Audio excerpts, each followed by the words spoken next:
N चुनाव के पहले इन लोगों को सीए की बात करनी पड़ रही है। अगर 10 साल में कुछ अच्छा काम कर लेते तो शायद आज सीए की जगह अपने कामों पे वोट मांग रहे होते। आज देश के सामने सबसे बड़ी समस्या महंगाई और बेरोजगारी की है। किसी को भी घर चलाना मुश्किल हो रहा है, इतनी ज्यादा महंगाई हो गई है, कमर तोड़ महंगाई हो रही है। उधर हमारे युवा दर दर की ठोकरें खा रहे हैं रोजगार के लिए, उनके ऊपर डंडे लाठियां बरसाई जा रही हैं। ऐसे में सरकार बेरोजगारी और महंगाई का समाधान ढूंढने की बजाय सीए की बात कर रही है, तो ये बड़े दुख की बात है। ये सीए आखिर है क्या? बीजेपी की केंद्र सरकार का कहना है कि 3 देश, बांग्लादेश, पाकिस्तान और अफगानिस्तान, इन 3 देशों के अल्पसंख्यक जो हैं वो अगर भारत की नागरिकता लेना चाहें तो उन्हें भारत की नागरिकता दे दी जाएगी। इसका मतलब बड़ी संख्या में यहां से अल्पसंख्यकों को हमारे देश में लाया जाएगा, उनको रोजगार दिए जाएंगे, उनके लिए घर बनाए जाएंगे, उनको यहां बसाया जाएगा। अजीब बात है ना। बीजेपी की केंद्र सरकार से हमारे बच्चों को रोजगार दिए नहीं जा रहे, पाकिस्तान से लोगों को लाके उनके बच्चों को रोजगार देना चाहते हैं। हमारे लोगों के पास तो घर नहीं है, भारत के तो ढेरों लोग बेघर हैं, लेकिन बीजेपी वाले पाकिस्तान से लोगों को लाके उन्हें भारत में बसाना चाहते हैं, उनको घर देना चाहते हैं। हमारे रोजगार उनके बच्चों को देना चाहते हैं, हमारे हक के घर उनमें पाकिस्तानियों को बसाना चाहते हैं।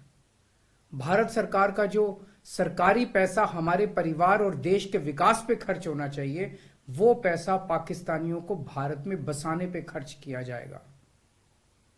इन 3 देशों में लगभग 2.5 से 3 करोड़ अल्पसंख्यक हैं। ये तीनों बहुत गरीब देश हैं। जैसे ही भारत के दरवाजे खुलेंगे, इन 3 देशों से भारी भीड़ हमारे भारत में आ जाएगी। अगर इन 2.5-3 करोड़ में से 1.5 करोड़ लोग भी भारत आ गए तो कौन देगा इनको रोजगार? कहां बसाओगे इनको? बीजेपी वाले अपने घर में बसाएंगे क्या इनको? इनके अपने घर में रखेंगे क्या इनको? बीजेपी वाले देंगे क्या इनको रोजगार? कौन देगा इनको रोजगार? तो प्रश्न उठता है कि बीजेपी ऐसा क्यों कर रही है। कई लोगों से मैंने बात की, कुछ लोगों का कहना है कि यह पूरा का पूरा खेल वोट बैंक बनाने की गंदी राजनीति है।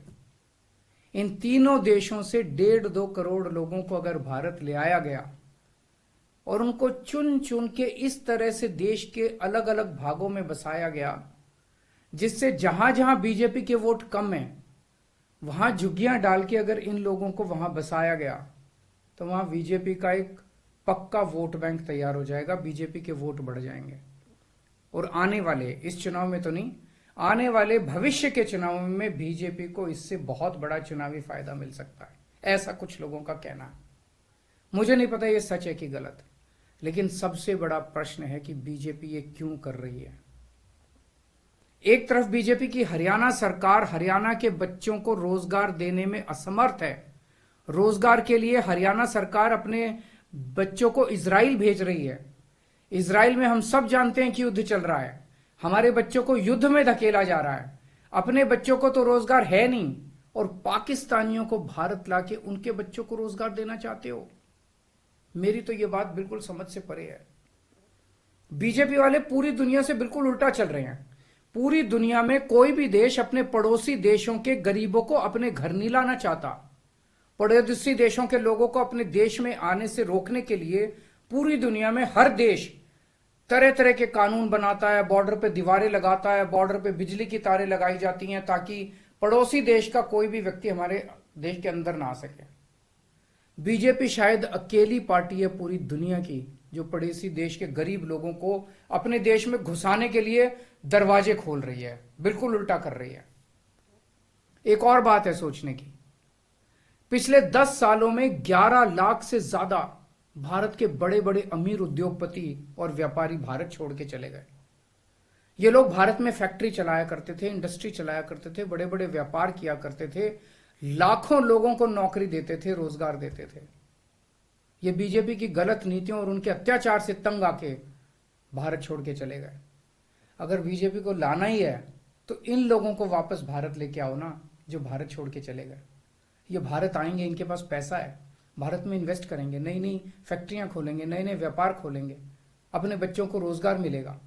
ये क्या बदतमीजी है कि बांग्लादेश के, पाकिस्तान के और अफगानिस्तान के लोगों को हमारे देश में लाके बसाएंगे और उनको हमारे बच्चों के हक के रोजगार उनको देंगे। ये लोग कह रहे हैं कि 2014 के पहले आए हुए घुसपैठियों को इन नागरिकता दी जाएगी। ऐसा नहीं है, ये तो शुरुआत है। एक बार ये सिलसिला चालू हो गया, एक बार दरवाजे खुल गए तो फिर बहुत बड़ी संख्या में पाकिस्तानी और बांग्लादेश से लोग भारत में आने लगेंगे। आज बीजेपी कह रही है 2014 के पहले आए हुए लोगों को ही नागरिकता दी जाएगी। देख लेना, अगले चुनाव में ये बीजेपी वाले इस तारीख को बढ़ा के 2024 कर देंगे कि 2024 के आए हुए पहले वाले लोगों को दी जाएगी, और फिर इसे और आगे बढ़ा देंगे।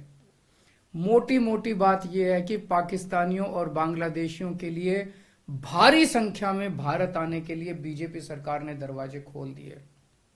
ये देश के लिए बेहद खतरनाक है, और इसका सबसे ज्यादा खामियाजा उत्तर पूर्व, नॉर्थ ईस्टर्न स्टेट्स भुगत रहे हैं, खासकर आसाम। आसाम के लोगों की भाषा और संस्कृति खतरे में पड़ चुकी है, क्योंकि वहां पे बांग्लादेश से इतनी बड़ी संख्या के ऊपर इलीगल माइग्रेशन हुआ है। अब बीजेपी कह रही है कि इलीगल माइग्रेंट जो आए हैं उनको हम नागरिकता देंगे, उनको हम बसाएंगे, आसाम में बसाएंगे। आसाम के लोग बहुत नाराज हैं। एक तरह से देखा जाए तो हेमंत बिश्व शर्मा जो बीजेपी के मुख्यमंत्री हैं, उन्होंने धोखा दिया अपने लोगों को। अपने असम के लोगों की खातिर उन्हें सीए का विरोध करना चाहिए था। उन्हें कहना चाहिए था कि असम के लोगों की संस्कृति और भाषा दोनों खतरे में है, यह बिल्कुल बर्दाश्त नहीं किया जाएगा।